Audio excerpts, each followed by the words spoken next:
Здравствуйте, мои дорогие друзья, представители знака зодиака Водолей.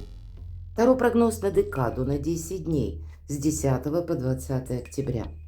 Давайте узнаем, что или кто появится неожиданно. И неожиданность может быть сама по себе. Может быть также и как информация, какая-то неожиданная новость, но кто знает, может быть это будет связано с человеком. Но вначале мы достанем 3 знака судьбы на колоде 78 дверей. И принципиальное значение имеют двери. Открытые или закрытые. Как открыть эту закрытую дверь? А может быть, мы и сами куда-то не пойдем. Итак, 3 карты. Просто потоковая информация без вопросов. Может быть, как сфера жизни, где вам доведется принимать важные решения. И уж если мы спросили, кто или что появится неожиданно, давайте узнаем, с чем это связано. Что или кто появится неожиданно для водолеев с 10 по 20. И это не конец, мы раскроем как причину и следствие. Что это значит? Хочется достать вторую карту или на пороге каких событий вы стоите. Ну и третье, конечно, как это обернется, к чему это все идет. Чего ждать в сфере личной жизни, отношений или любви?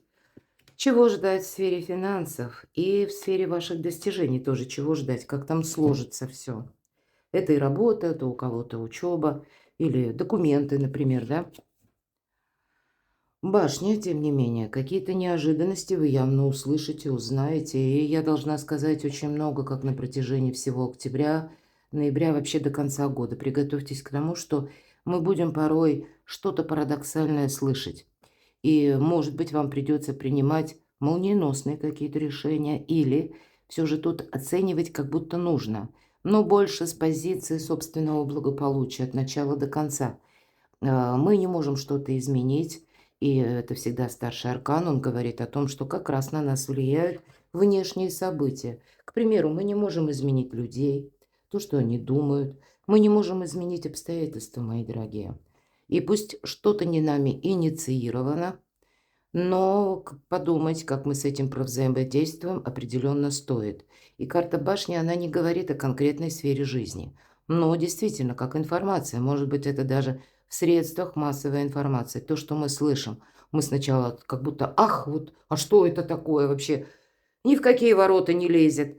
И я должна сказать то, что было когда-то давно начато, инициировано. Может быть, как сильными мира сего мы на это не влияем, нам будет это объявлено.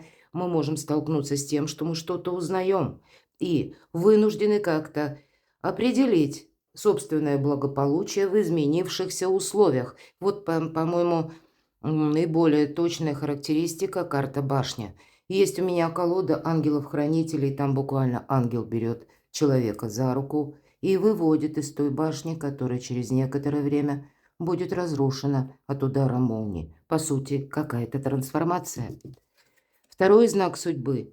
Да, тут мы раскрываем таланты. Вот, мои дорогие, тут какая-то неожиданность для вас может быть. Конечно, тройка пентаклей иногда свидетельствует об экзамене. Ну, у кого-то на работе, например. Ну, смотря кем вы трудитесь. Но я знаю, что бывают такие зачеты какие-то, которые, предположим, сдают в медицине. И вот срочно надо сдать какой-то зачет, подтвердить свой профессионализм именно по конкретной какой-то части. Но я для примера говорю то, что мне близко. Ну, а для кого-то из вас это пусть другая сфера жизни, другая сфера деятельности, но, может быть, тоже нужно что-то быстро сдать или получить какой-то сертификат, может быть, и быстро выучиться на что-то, да, к примеру, это может быть побудительный мотив получить дополнительное образование, как необходимые скиллы, навыки или просто ремесло. Нам, когда мы получаем профессию буквально в руки, это не свидетельствует о том, что мы вынуждены сидеть за партой, да, в университете долгие годы. А когда мы за несколько месяцев можем этот навык приобрести, и потом в любой точке мира мы не пропадем, это точно, потому что мы себе на хлеб с маслом умеем зарабатывать. Всегда люди, которые умеют делать что-то своими руками, обладают навыками, ну и знаниями, они не пропадут. Вот кто-то из вас может определиться именно, что нет, мне нужен дополнительный доход. Вот так. И у кого-то это будет связано буквально с переездом, с какой-то поездкой. Или обстановка вас заставляет просчитать некоторые моменты своей жизни именно для того, чтобы траектория последующая вам была более уверена. Вот что-то такое может складываться. Но это, опять же, помогает. Казалось бы, башня, да, там что-то рушится. А для вас это раскрытие ваших талантов. Это какие-то новые возможности. Третий знак судьбы. Ну, мы приводим и мысли в порядок. И, кстати, по четверке мечей мы ни с кем не спорим. Мы складываем оружие. Более того, вот посмотрите, в этой колоде дверь закрыта. Человек, который изображен или хочет, чтобы его так люди оценили, как будто он плохо видящий, да, он проходится мимо двери. И он не собирается в эту дверь направляться, даже трость его туда не направлена. И если мы так трость закроем, в темных очках прогуливается себе человек, да и все. И, может быть, это он хочет казаться плохо видящим или хочет казаться незамеченным, неузнанным. Мы ведь, в принципе, знаем, что плоховидящие люди, которые именно вот путешествуют, к сожалению, с тростью, у них вынужденное положение тела. А тут нам целый атлет показан, правда? Хорошо плечевой пояс разработан у этого человека. Поэтому я тут все-таки первое, наверное, основное по четверке мечей значение, когда мы не торопимся с выводами. Мы рационально, так вот, хладнокровно что-то должны оценить. Мы ни с кем не спорим. Повторюсь, мы складываем оружие. То есть никакой конфронтации. Но постоянная аналитика, работа мозга буквально проходит, потому что мы что-то как будто пытаемся переоценить или понять, куда нам двигаться, на что нам соглашаться. Может быть, маски одеваем, вот как этот человек практически себя и изобразил в роли слепого. И как будто ему нужно было, может быть, разузнать обстановку, посмотреть, что тут происходит. Иногда эта карта будет говорить, что мы можем за кем-то следить, могут и за нами следить.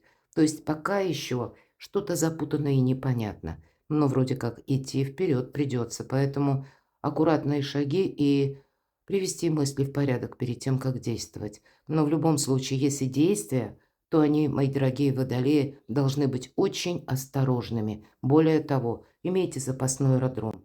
Вот этот запасной аэродром нам помогает не совершить каких-то, ну, ошибок или неосторожных действий, или даже если мы ж чего-то не видим, понимаете, вот явно разбашня, трансформация, то есть мы во власти событий оказываемся, да?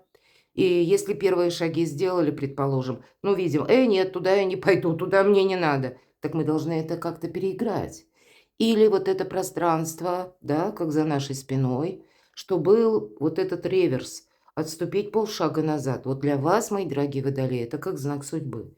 Ну, видимо, хитрить придется. Без этого никуда. Но это не та хитрость, когда мы что-то говорим, обещаем. Мы тут вообще и не обещаем где-то. Если делаем, то вот как-то так осторожно совсем. Мы учимся себя беречь. Не время тут как и вердиктом, так и активным действием. Буквально так. Мы можем принять решение, что да, например, на изучение, на раскрытие талантов великолепно. Но сказать, что мы вот окончательно кому-то что-то пообещали или взяли на себя ответственность, подписали какой-то документ, мы, скорее всего, пробуем. Может быть, с 10 по 20. У кого-то придется рассматривать сразу несколько вариантов, какую-то многоходовочку. Вариант 1, вариант 2. И причем так вот, методом проб.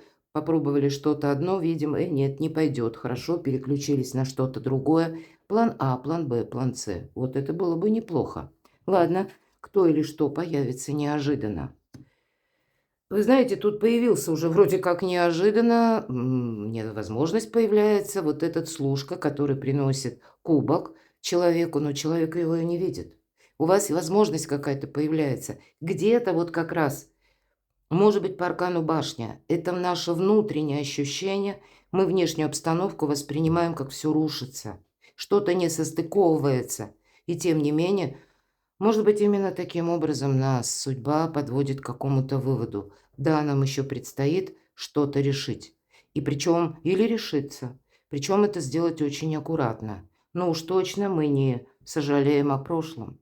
3 пустые, словно кубка, смотрит человек, и он не видит перед собой горизонта, он вообще никакого горизонта не видит, потому что его взгляд опущен на стол, даже не в эти кубки.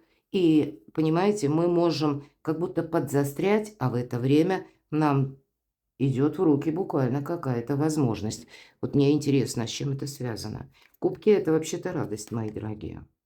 А тут прямо, знаете как, мы можем думать вот отчасти, да? Ведь, по сути дела, башня – это как структура, какая-то система. Вот здесь что-то меняется, может быть, меняются законы по тому делу, которое вы себе запланировали. Или меняется какой-то порядок. Порядок на работе у кого-то меняется, график работы. Новый начальник приходит, ну, или руководитель какого-нибудь отдела, и мы понимаем, что, ну, ё-моё, вот я уже вроде как настроилась или настроился, а тут на тебе, приходится перестраиваться. Ну, потому что по правосудию мы тут явно что-то изменить не можем, и нам нужно поступать по закону. Может быть, поэтому, прежде чем мы на что-то согласимся, определимся, нам еще нужно как-то продумать именно с позиции закона, чтобы все плясало. Я не исключаю, что какая-то история, которой вы, может быть, занимались, или тема, которая очень важна и тоже где-то согласуется с юриспруденцией или с каким-то порядком, с какими-то приказами. Тут тоже могут быть изменения. Мы можем так вот сожалеть о том, что мы ведь еще к новому не адаптировались, а старое вроде мы уже точно знаем, вот так работать не будет. Но тогда у вас новые возможности опять же открываются, которые как по правосудию, как по справедливости. Ведь всегда аркан правосудия – это причина и следствие, по сути дела. Вот давайте причина и следствие. Раскроем дальше, да, что это для вас означает. Аркан Верховная Жрица. Это карта тайн. Для вас означает, что, может быть, это и вам нужно какую-то тайну хранить, о себе не рассказывать много. И, кстати, аркан Жрица, молчание буквально помогает. Может быть, как какую-то вашу идею, задумку. Идею тоже можно украсть. Может быть, когда вы не открытая книга для окружающих, мои дорогие водолеи. Я должна сказать, что полнолуние, огненное полнолуние 7 октября может нас так немножко, а ведь это не совсем полнолуние, как бы вот один день и все, на этом все закончилось. Тут это бывает часто продолжается на более долгий срок. А ближе туда к концу, там у нас месяца, наоборот, новолуние в Скорпионе. А тут у нас еще и Меркурий, управитель Близнецов, находится тоже в Скорпионе. И вот 29 октября у нас будет и Луна в Скорпионе. И, то есть тут соединение сразу нескольких таких мощных энергий, которые делают своеобразную перезагрузку, и вы можете чувствовать вот такие сложные энергии. С одной стороны, как невидимая сила вас к чему-то подталкивает, призывает, а может быть, глаз мудрости говорит: нет, стой, водолей, куда-то ты тут не лети впереди паровоза, иначе рискуешь телегу впереди лошади поставить, куда ты поедешь. Вот что-то такое у вас может быть. Поэтому, знаете, вот такая вдумчивость. А огненное полнолуние может на вас влиять именно таким образом, знаете, как призыв, девиз. Ну, давай скорей. А может быть, это будет связано и с людьми. Берегите себя, мои дорогие. Особенно причина и следствие. Тут не происходит ничего просто так. Понимаете? Как и люди, которые будут появляться в вашей жизни, новости. Здесь вот этот сдача экзамена, жизненного, может быть, экзамена, правильно соотнести внешнюю обстановку и ваши какие-то намерения, цели.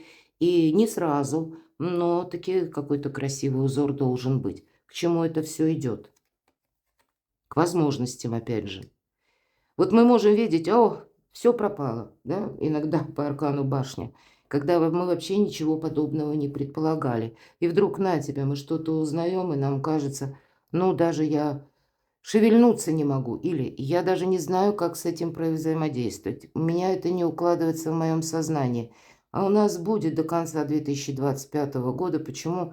В центре нашего внимания лежит наше благополучие. Потому что много новостей, много какой-то путанной, сбивчивой информации. Постепенно, знаете, как невидимый механизм мира буквально отстраивается по-новому. И да, нам будут объявлено, но прежде чем мы узнаем настоящую правду, мы услышим такую, может быть, несуразицу. И если начать, знаете, как все воспринимать как должное или должную правду, долженствующее, мы тут сами себя запутаем. Ну вот посмотрите, к чему все идет, туз пентаклей. Возможность заработка. Вот я бы сказала, прекрасный побудительный момент начать что-то изучать. Вот тут прямо вам зеленый свет. Чем больше вы имеете знаний, тем больше возможность денег заработать или быть востребованным на рынке труда. А может быть, для кого-то и буквально вы куда-то собирались перемещаться, а здесь вам внешние события придают ускорение. Вполне вероятно. По тузу Пентаклей это может быть и информация какая-то, опять же, возможность. Это все-таки что-то радостное. И где-то с позиции благополучия, потому что это Пентакли. Может быть, это и письмо, иногда это важный документ, важная бумага. Чего ждать в сфере личной жизни? Вот интересно, шестерка жезлов. Ну, может быть, это больше ваша именно личность, мои дорогие. Шестерка жезлов – это карта победителя. Вот вы можете быть победителем в каком-то сложном вопросе или в решении такового, который касается именно вашей личности. Пусть это даже по части где-то взаимосвязи с вашими близкими, родными, любимыми, но все-таки есть либо на злобу дня какой-то вопрос, который по части документов, да, будет связан с вашей и личной жизнью, и с бумагами, или одновременно и бумаги, и деньги, еще и личная жизнь. Здесь переплетение, тут действительно какой-то узор нужно сложить воедино. Не может быть что-то вот как само по себе сфера любви, деньги это отдельно, чувства как-то так отдельно, у вас как будто все вместе и все важно. И прежде чем вы с чем-то либо определитесь, или как-то вы сумеете такие вот эту мозаику сложить, тут явно есть о чем подумать. Но вы, мои дорогие водолеи, интеллект, вот для вашего интеллекта явно есть как поле деятельности. И причем из этого всего лабиринта вы можете выйти победителем. Ну, пусть это на личную жизнь, может быть, у кого-то важные согласования. Ух ты! А на деньги, правда, праздник после победы. И четверка жезлов, у кого-то решение вопросов по переезду, по месту вашего проживания, но все же недвижимость, ну или движимое имущество тоже где-то мы можем отнести к финансам. Поэтому точно собой не рискуем. Какие-то вам придется принимать, может быть, альтернативные методы. Или действовать так, как раньше вы не действовали. Будьте готовы к этому. Но аналитика, мои дорогие, холодная голова помогает и как и победу получить, так и остаться буквально довольным на ваши достижения. Но выход из лабиринта сам по себе. Кстати, туз мечей, туз пентаклей. Это правда как начало. Или какая-то новая возможность, которая и заработков, и изучения, и получения новой должности, новые перспективы. Это может быть связано действительно с каким-то, как и предложением, иногда туз мечей – это сама по себе новость. И информация, да, может быть и информация, и еще и какой-то документ вы получаете. Но тут даже если была какая-то запутанная ситуация, и пусть вот нам кажется, как камни с неба, то для вас, мои дорогие водолеи, это возможности. Нам ведь не говорят, что это будет как-то, знаете, ясно, открыто. Жрица. Как это будет, то есть мы спросили, что это значит. А вот еще какая-то путанная ситуация, прежде чем прояснится она, вам придется ее пройти. И что-то, ну, додумать, может быть, набрать недостающую, добрать как бы, да, найти эту недостающую информацию и решить, и решиться. Но не торопитесь, это факт. Поэтому вот если приходится одевать маски какие-то, да, или словно шапку-невидимку быть неузнанным, ну, значит, такой период, мои дорогие водолеи, значит, это вам будет буквально помогать. Может быть, и люди так себя ведут. Ну, так стало быть, и у вас других вариантов нет. Перескладывайте на себя, мои дорогие, любимые водолеи. А я благодарю за то, что вы смотрите мои видео, за ваши искренние волшебные комментарии. Оставайтесь со мной, подписывайтесь на мой канал и будьте счастливы, будьте любимы всегда.